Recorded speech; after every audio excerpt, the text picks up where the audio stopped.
Alright. Back to these hoses. I accidentally stopped my video, so I had to make another one. But again, we're changing the float idle control valve in this 04 Colorado. Already got the boot off. Hose up top. Clips back there. Clip right here. Now that's the control valve we're changing. I already popped the hoses off. One hose. Popped the other one off when I turned my phone off on accident. Now the bolts are 10 millimeter or 12 millimeter. I'm sorry, 12 millimeter bolt. There goes all that radiator fluid. 12 millimeter bolt here. I already popped it loose.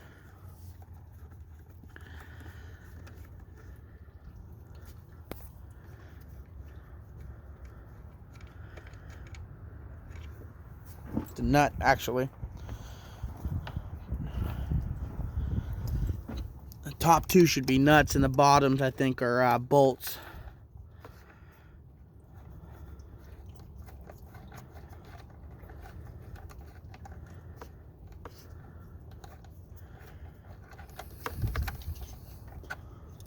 Yep.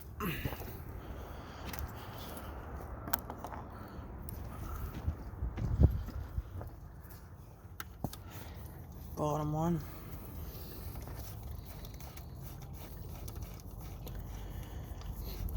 Behind this carburetor, throttle body, whatever you want to call it, throttle body is actually what it is. It's not a carburetor at all. Behind this throttle body, there's a O-ring. You don't want to damage that. One bolt on the bottom, and this last bolt over here. Now this thing does have a bracket that also attached to the other side where that first bolt, or that bolt was I took before this one. I'll show you that bracket. You want to unbolt that bracket, or else you can't get the carburetor out either. Alright. The bracket is right here, where that bottom bolt, left bolt was. A little 12 millimeter socket there also.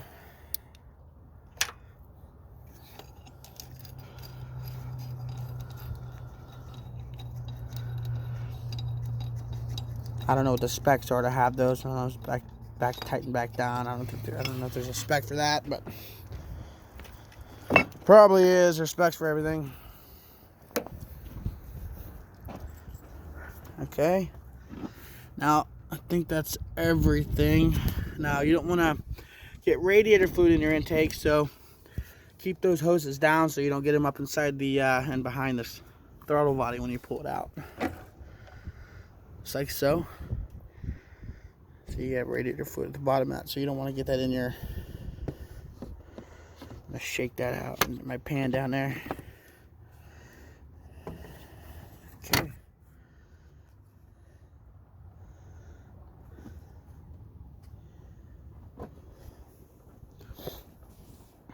Got a little bit of something right there.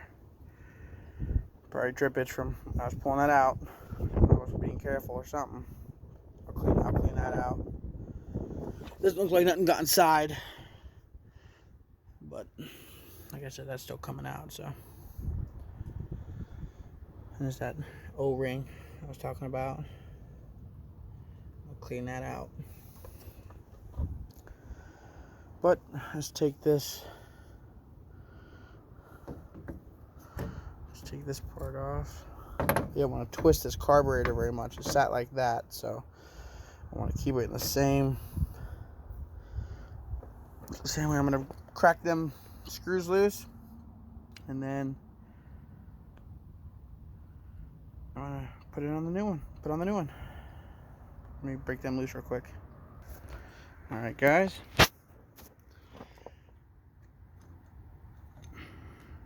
Pop that loose. There's a gasket there. With my new one, I have a gasket, so I'm not going to take this one.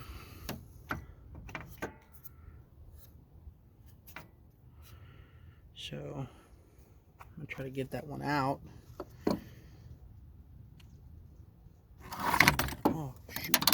There we go. Not being smart. Get something behind that. I don't want to damage the housing in any way. I do want to replace that because I have a new one.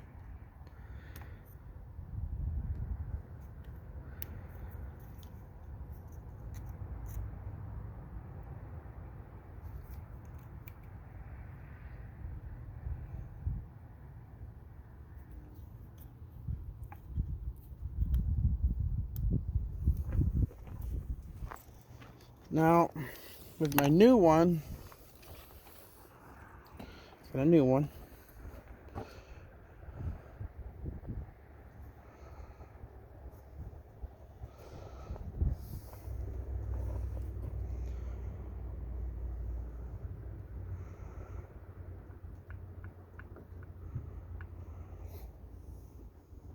Nice fit. Okay.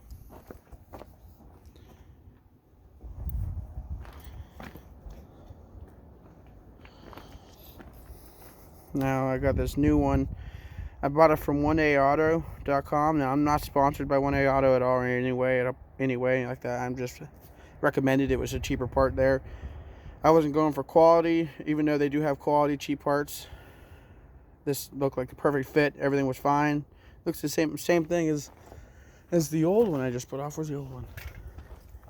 Let's get the old one over here and I'll show you the comparison between both. Now, they're completely identical. You know, there's not really much of a difference other than the sticker. That one was made by Toyota, so that was the manufacturer control valve from probably when it was first purchased. Probably came on the vehicle, so it's probably never changed, or they bought it from Toyota. But I mean, there's no difference. It's the same thing on both sides. So one's just older.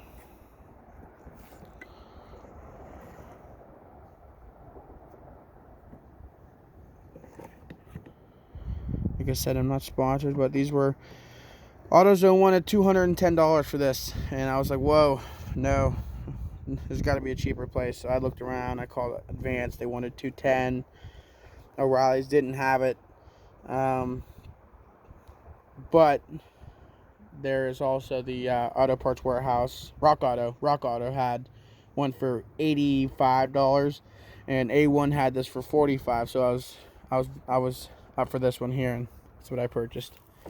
Again, I purchased a lot of stuff from A1 Auto, like brakes and rotors, and this is quite a few things I bought from this company. So I'm very happy with their service and their products. So it flips over like that, and I'm going to seat it down with these screws and put it back on.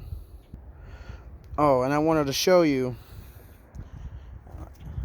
the problem with mine was either the coil was bad and it wasn't actuating the little door. There's a door that flips up and covers the hole there, and it lets a certain amount of airflow through. And I was told that it basically turns while it's running, keeping a certain amount of airflow through the air intake to keep the car at a certain idle. So either this was bad or that seized up in there, which I tried to clean the old one out with carburetor cleaner and it didn't work. So I bought a new one. I'm gonna put it on. All right, we have the new part on and secured. Go ahead and put everything back together. These 10mm bolts back. Excuse me. All right.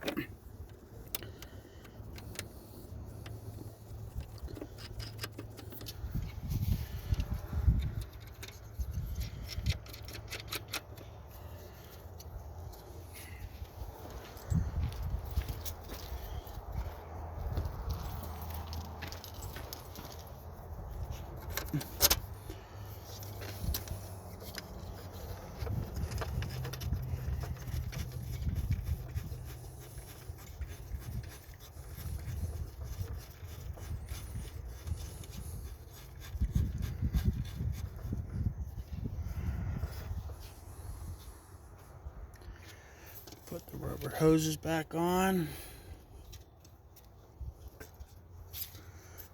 Put one at a time because the other one was tough to get on, that clip, so I'm going to get that clip on before I put that other one back on. Now I got to put this bracket back on. It goes like that. All right, let me put it on real quick.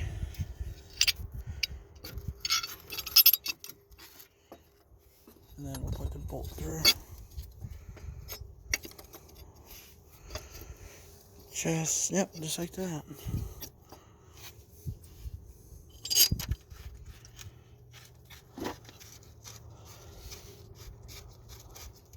Basically the same way he got it off, so you already know that. If you got this far, you already know how to put a bolt back on, or a bracket.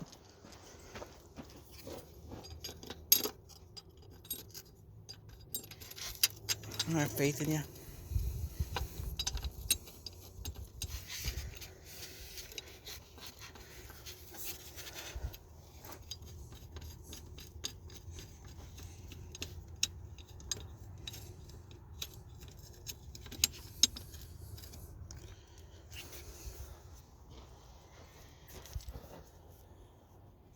Alright, tighten that bolt back down. Where's my socket wrench?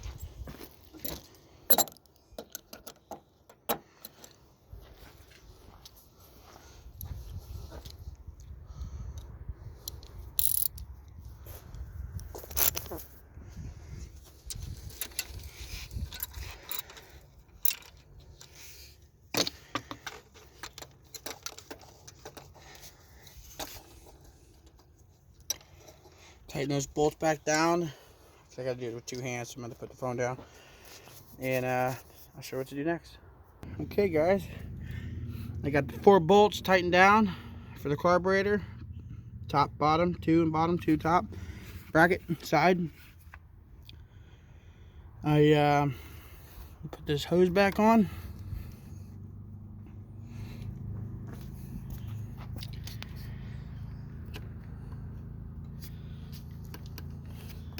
Alright. You have put these clips back on. Boom.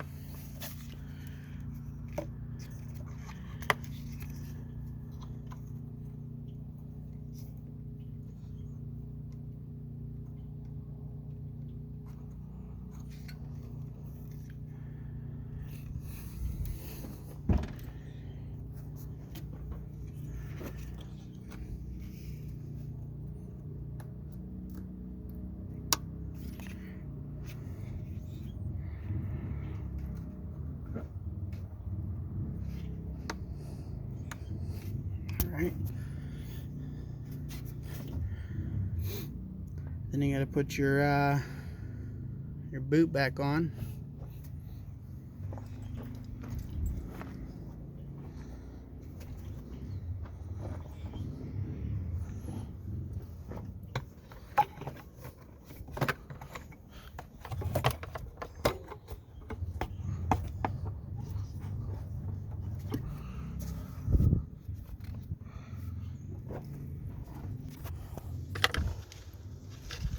Little notches there gotta line up.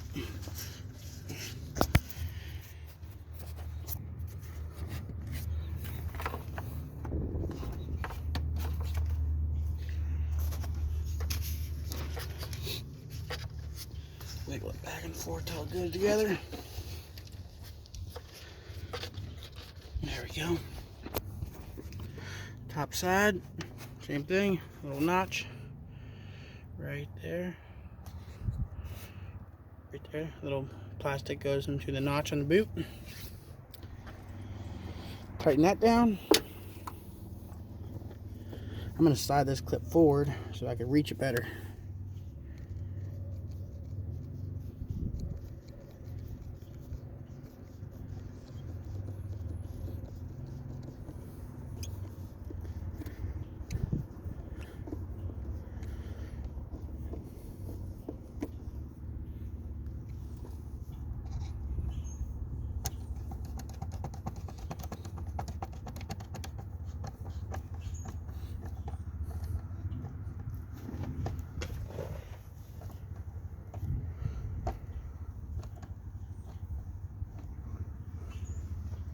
put your cover on. 10 millimeter bolt, 11 millimeter, I think. 10 millimeter bolt. Put that cover on. Let's grab that.